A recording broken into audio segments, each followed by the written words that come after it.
மானங்கெட்ட கம்பீருக்கு இப்பயாவது ஒரு புத்தி வந்துச்சு.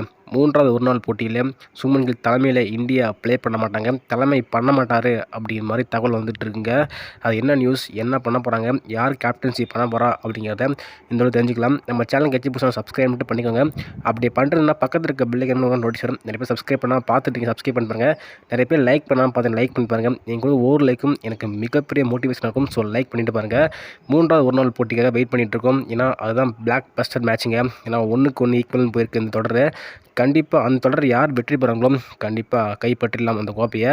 இப்போது 3வது போட்டியில் ஒரு மிகப்பெரிய சர்ச்சை ஒன்று போயிட்டுருக்கு. அதாவது 2வது போட்டி முடிஞ்ச கையோடு ட்ரெஸ்ஸிங் ரூமில் சுமன் கில் மற்றும் நம்மளோட கௌதம் கம்பீருக்கு ஒரு மிகப்பெரிய வாக்குவாதம் போயிருக்கு. ஸோ செம்ம வாக்குவாதம் போயிருக்குங்க.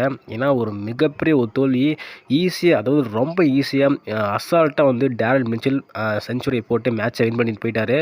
இந்தியாவால் ஒன்றுமே பண்ண முடியல. ஒரு பக்கம் சுமன் கில் சொல்கிறதே கேட்க மாட்டுறாரு. ஸோ சீனியர் பிளேயர் சொல்கிறத கேட்க மாட்டுறாருங்க. ஏன்னா ரோஹித் சர்மா படித்து சொன்னார், ஸ்பின்னர்ஸ் வந்து கண்டிப்பாக 2 ஸ்பின்னர்ஸும் தேவை. இந்திய கண்டிஷனில் அந்த ஒரு பிச்சு கண்டிஷனில் கண்டிப்பாக 2 ஸ்பின்னராச்சும் தேவை. ஸ்ட்ராங்கான ஸ்பின்னர் தேவை. அதான் ப்ரோ ஜடேஜா இருக்காருன்னு கேட்டிங்கன்னா, ஜடேஜா ஆல் டைம் ஸ்பின்னர் கிடையாது. அவர் வந்து ஒயிட் பாலில் அந்த அளவுக்கு வந்து போட்டது கிடையாது. கடந்த 4 வருஷமாக வந்து அவுட் ஆஃப் ஃபார்முங்க பவுலிங்கில் பொறுத்தவரையும். பேட்டிங்லேயும் சரியாக வந்து ஒயிட் பாலில் ப்ளே பண்ணுறதில்ல.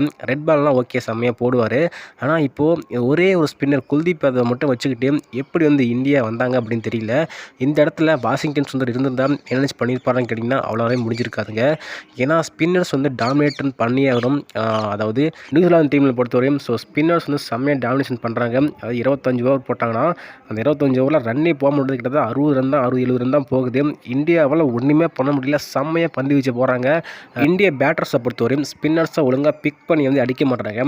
ஃபாஸ்ட் பவுலிங் தான் பிக் பண்ணி அடிக்க பார்க்குறாங்க. ஸ்பின்னர்ஸ் வந்தாவே விக்கெட் போகக்கூடாது அப்படின்னு மாதிரி ரொம்ப ஸ்லோவாக ப்ளே பண்ணுறாங்க. அந்தளவுக்கு இந்தியாவோட பேட்டிங் வந்து போயிட்டுருக்குங்க. இந்தியாவோட ஸ்பின்னர்ஸ் என்ன ஆச்சு? குல்தீப் யாதவ் மட்டும் தான் இருக்கார். மீதம் உள்ள ஸ்பின்னர்ஸ் வந்து என்ன பண்ணுறாங்க அப்படின்னு மிகப்பெரிய ஒரு கேள்வி. எந்த முட்டாளாவது இந்த ஒரு கண்டிஷனில் ஒரே ஸ்பின்னரோட போகலாம்? கண்டிப்பாக 2 ஸ்பின்னர் தேவைங்க. 2 ஸ்பின்னர் டாப் ஆர்டர் ஸ்பின்னர்ஸ் இருந்தால் மட்டும்தான் அந்த கண்டிஷனில் நம்ம செம்மையாக பவுலிங் போட முடியும். இப்போது 3வது ஒருநாள் போட்டியில் கேப்டன்சி வந்து மாற்ற போகிறாங்க அப்படிங்கிற மாதிரி தகவலும் வந்திருக்கு. அதுவும் அபிஷியலாக வரல, இருந்தாலும் பேசப்பட்டு இருக்கு. ஏன்னா 2வது ஒருநாள் போட்டி முடிஞ்ச கையோடு கௌதம் கம்பீர் மற்றும் நம்மளோட சுப்மன் கில்லுக்கு இடையே ஒரு மிகப்பெரிய வாக்குவாதம் போயிட்டுருக்கு. ஏன்னா கௌதம் கம்பீர் ஒன்று சொல்கிறாரு, சுப்மன் கில் ஒன்று பண்ணுறாரு. தனித்துவமாக பண்ணிகிட்டு இருக்காருங்க சுப்மன் கில். ரோஹித் சர்மா சொல்கிறதையும் கேட்க மாட்டாரு, விராட் கோலி சொல்கிறதையும் கேட்க மாட்டாரு, கௌதம் கம்பீர் சொல்கிறதையும் கேட்க மாட்டாரு. அப்புறம் நீ யார் சொல்கிறதா கேட்பேன் அப்படிங்கிற மாதிரி இருக்குது. யார் சொல்கிறதையும் கேட்காம தனித்துவமாக போட்டுட்ருக்காருங்க, விளாண்டுருக்காரு. கேப்டன்சி அப்படின்னா கண்டிப்பாக சீனியர் பிளேயர்ஸ் இருந்தால் தான் அவர் என்ன பண்ணணும், எப்போ வந்து பவுலிங்கை மாற்றணும் அப்படின்ட்டு கரெக்டாக அப்பப்போ கேட்டு தெரிஞ்சுக்கணும். ஆனால் இவர் வந்து இவராக வந்து பவுலிங் போட வைக்கிறாரு, இவராக ஸ்பின்னர்ஸை மாற்றுறாரு, இவராக ஸ்பெல்லை மாற்றிட்டு இருக்காரு. டீமில் ஒரு சீனியர் பிளேயர் இருக்காரா, மிகப்பெரிய ஒரு captain, world cup winning captain இருக்காரு. அவர்கிட்ட ஒரு வார்த்தை கேட்கலாம். அவரை வந்து போய் லாங்கில் நிற்க வச்சிட்டாரு. அவர் பாட்டு ஃபீல்டிங் பண்ணிகிட்டு இருக்காரு. இவர் பாட்டு தனியாக குல்தீப் யாதவ் பேசிகிட்டு இருக்காரு. குல்தீப்பாவது வாக்குவாதம் போயிட்டுருக்காரு. இப்படி இவர் தனியாக பண்ணுறதுனால ஒன்றுமே பண்ண முடியல. ஒன் சைடடாக கேம் போயிட்டுருக்குங்க. ஏன்னா டேரல் மிச்சல் பார்த்தீங்கன்னா செம்மையாக அடித்து மேட்சே நொறுக்கிட்டார். அந்த அளவுக்கு தரமான பேட்டிங்கை ப்ளே பண்ணியிருக்காரு.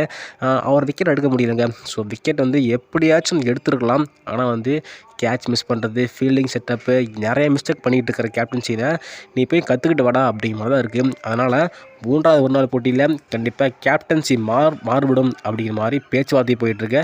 தகவலும் வெளியே வந்துட்டுருக்கு. அது இன்னும் அஃபீஷியலாக வரலைங்க.